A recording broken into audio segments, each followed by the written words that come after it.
warahmatullahi wabarakatuh. Perkenalkan, nama saya Azmin Saprizal. Nomor induk mahasiswa 1051704110, UTS tentang tata kelola keuangan pemerintahan. Baiklah, saya akan menjawab pertanyaan-pertanyaan. Yang pertama yaitu jelaskan definisi keuangan negara, lingkupnya, dan asas-asas pengelolaan keuangan negara.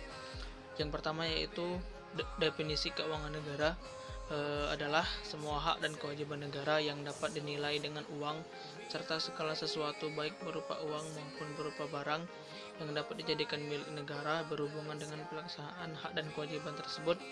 Di sini juga dijelaskan Undang-Undang Nomor 17 Tahun 2003 tentang ruang lingkup keuangan negara, yang meliputi yang A itu hak negara untuk memungut pajak, mengeluarkan dan mengedarkan uang, dan melakukan pinjaman. Yang B, kewajiban negara untuk menyelenggarakan tugas layanan umum pemerintahan negara dan membayar tagihan pihak ketiga. Yang C, penerimaan negara. D, pengeluaran negara. E, penerimaan daerah. F, pengeluaran daerah. G, kekayaan negara atau kekayaan daerah yang dikelola sendiri atau oleh pihak lain berupa uang, surat berharga, piutang, serta hak-hak lain yang dapat dinilai dengan uang, termasuk kekayaan yang dipisahkan oleh perusahaan negara atau perusahaan daerah. Yang H itu kekayaan pihak lain yang dikuasai oleh pemerintahan dalam rangka penyelenggaraan tugas pemerintahan dan kepentingan umum. Yang I, kekayaan pihak lain yang diperoleh dengan menggunakan fasilitas yang diberikan pemerintah. Dan yang C itu kekayaan pihak lain sebagai dimaksud meliputi kekayaan yang dikelola oleh orang atau badan lain berdasarkan kebijakan pemerintahan. Yayasan-yayasan di lingkungan kementerian negara atau lembaga atau perusahaan negara itu asas-asas pengelolaan keuangan negara.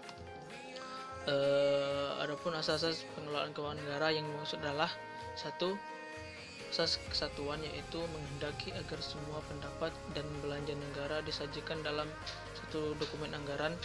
Yang kedua itu asas universalitas, yaitu mengharuskan agar setiap transaksi keuangan ditampilkan secara utuh dalam dokumen anggaran. Yang ketiga itu asas tahunan, membatasi masa berlakunya anggaran untuk suatu tahun tertentu. Dan yang keempat itu asas spesialitas, yaitu mewajibkan agar kredit anggaran yang disediakan terperinci secara jelas peruntukannya. Oke, baiklah, pertanyaan yang kedua yaitu menyikapi pandemik COVID-19 yang terjadi di tanah air. Beberapa kebijakan telah dikeluarkan pemerintah terkait penggunaan pos-pos keuangan tertentu yang dialihkan dalam rangka menanggulangi COVID-19, seperti penggunaan dana desa dan dana pilkada. Dimana pertanyaannya yaitu menurut saudara, sudah tepatkah kebijakan dan langkah yang diambil pemerintah dimaksud dalam perspektif pengelolaan keuangan negara? Coba Anda jelaskan. Baiklah, saya akan menjawab, yaitu di sini Menteri Desa, Pembangunan Daerah Tertinggal dan Transmigrasi, yaitu Bapak Abdul Halim Iskandar, mengatakan bahwa pihaknya akan menginstruksikan pemerintah daerah dan perangkat desa akan mengoptimalkan pencegahan COVID-19 yang disebabkan oleh virus corona. Adapun alokasi dana yang diberikan adalah sebesar 850 triliun melalui dana transfer daerah. Jadi menurut saya yaitu kebijakan dan langkah tersebut sudah tepat karena menyangkut keselamatan masyarakat untuk mencegah penyebaran COVID-19 di tanah air. Oke, baiklah, sekian dan terima kasih jawaban dari saya, dan saya akhiri. Wassalamualaikum warahmatullahi wabarakatuh.